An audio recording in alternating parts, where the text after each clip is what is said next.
Central force motion. The force which is always along the line joining to the center of two objects is called central force motion or central force.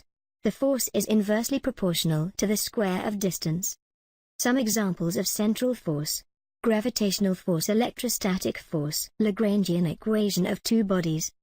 The two bodies is moving due to central force and have attraction. The diagram of two bodies' central force is some important note to solve this derivation is in this problem the outside motion is neglected. So kinetic energy will be zero. The derivation of Lagrangian equation of two bodies in below.